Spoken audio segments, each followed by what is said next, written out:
Hey everybody, today I'm going to show you how to fix that really soft brake pedal on your recent disc brake conversion. This is kind of a boring topic, so you've spent hours trying to fix your car already. Give me 10 minutes, it might just help. And spoiler alert, it's probably not air in the lines.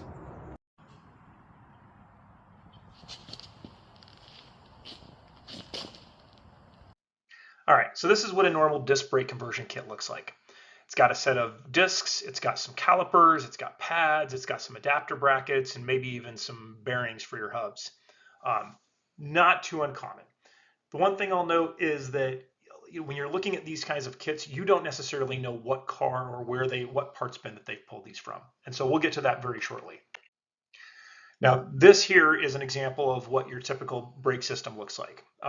You've got your brake pedal, you've got your pivot point here. This is your booster and your master cylinder. And from the master cylinder, you've typically got brake lines that run down to your caliper. All of these things offer different important pieces that change the way your brakes feel, whether they're hard to push, whether they're soft to push, and how much force that they ultimately put on the caliper. So you've got the system installed, you've got your new disc brake conversion set up, and you get in the car and you turn it on and the pedal goes right to the floor. Now what? So the normal path, we're going to start bottom to top, right? Is we start with bleeding the system, and we bleed it 4 or 5 times, and we're continuing to do our leak testing, trying to find leaks. And then, in frustration after a few days, we start looking at configuration assessment. We start looking at, what is the force and the pedal ratio? How do I calculate this? What is the fluid volume? What's the caliper piston diameter? Did I get too big of pistons? Did I get too small of pistons? What's the booster size? What is a master cylinder bore? But we probably should have started at the top before even bleeding the system. And that is looking at what is the caliper type.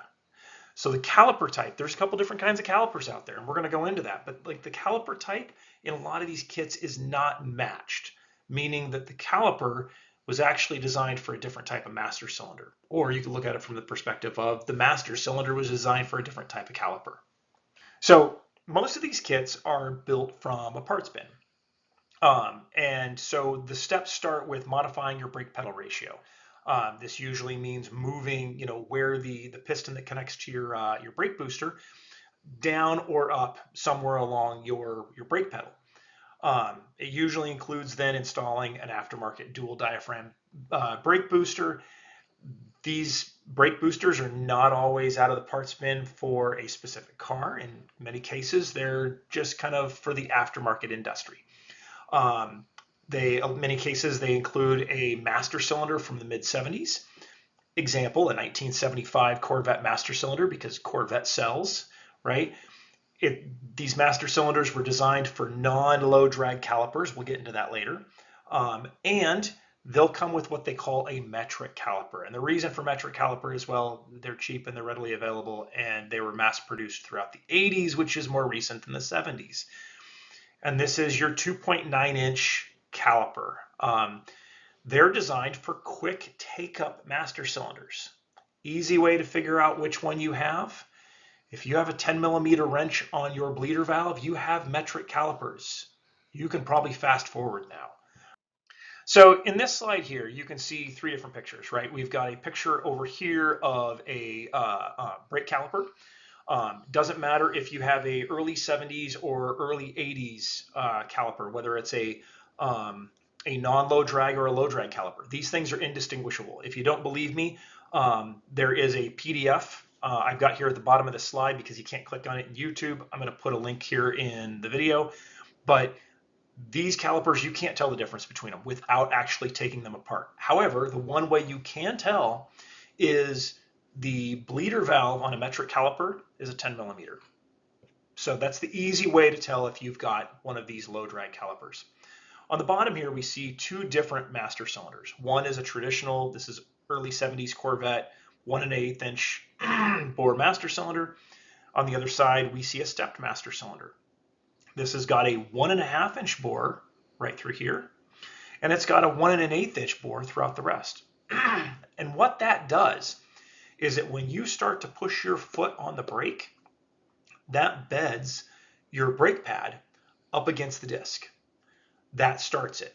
Otherwise, what happens, and you'll see later on in this, that we actually pull the pad back a little bit, and that's the low drag. So this is kind of how you tell the differences between these two different types of master cylinders.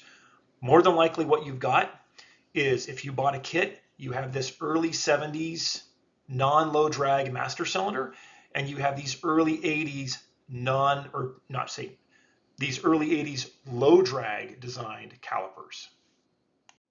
So I know this is really, really crude because this is all being done in PowerPoint, but this is the only way I knew how to make an animation.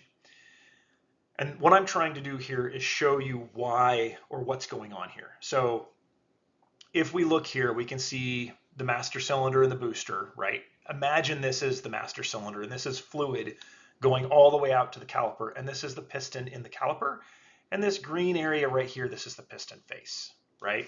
So in an ideal world, right, you'd push your brake pedal down, and this, this piston face makes it all the way to the rotor, right? That's the ideal world. But in a low drag caliper, right, what happens is that these calipers are designed to pull themselves back a bit, right? So when we push the brake pedal down, right, what ends up happening is the piston face, right, doesn't actually make it all the way to the brake rotor, right? It does, but it just doesn't have the pressure it needs. And so this is why you end up with a really, really soft pedal where the car doesn't stop at all. You have no leaks, right? Everything's been bled, but the car won't stop. So what I have here, it's hard to see, but this is an 18 thousandths feeler gauge. And I'm going to put it behind the brake piston, caliper piston right there, and the brake pad. And there you can see that without the brake pedal on, there is an 18 thousandths of an inch between the piston pushing against the pad and without the pad. So these types of calipers are known as a low friction caliper. And the idea is that when you let off the brake pedal, they pull back just a little bit so that way the brake pads are not wearing on the disc. Okay, so right now we have an 8 thousandths, and I'm going to try to put this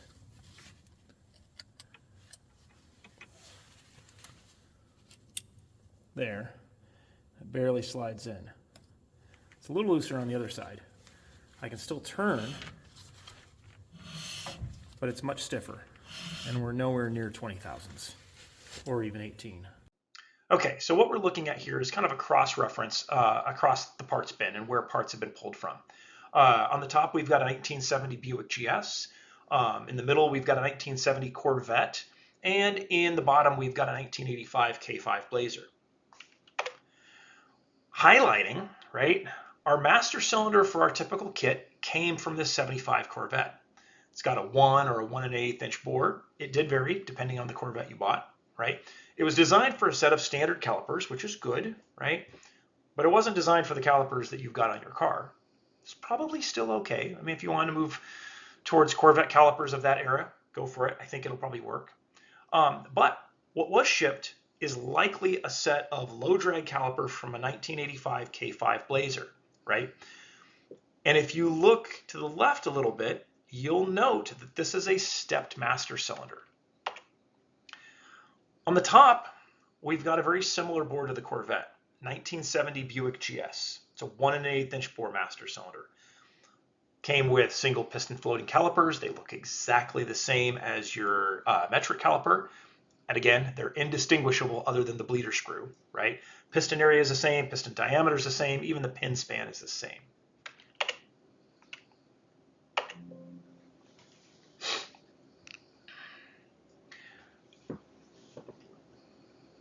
And so if you want, one of the things you can do is, if you're trying to troubleshoot this. Okay, so what do, right? You've got this parts bin of various parts. you could go through and install a stepped bore master cylinder, but the likelihood is you're probably going to have to change out your brake booster. You're going to absolutely have to rebuild lines at some level, even if all your lines are coming from your proportioning valve. So it really kind of depends on how much work you want to put into it. For me, when I ran into this, the path I took was, well, let's swap out the calipers, right? The calipers are available at O'Reilly's or any of your big box stores. You might have to order them in because they're not as, like, there's fewer of them around, right? But what you'll find is that you can pick these things up for about 50 bucks a piece, at least as of this time. You can install them. They're a direct replacement for the metric caliper that you already bought. You're probably going to have to just throw those in the bin. And once you get your setup bled, everything's going to work. It doesn't take a long time to bleed because you've already bled from the master cylinder all the way down through all of your lines and almost to the endpoints. Getting this fixed really becomes about a half an hour exercise of pulling your old calipers off, your new metric calipers, and reinstalling some new regular non-low drag calipers that were designed in the same era as the master cylinder.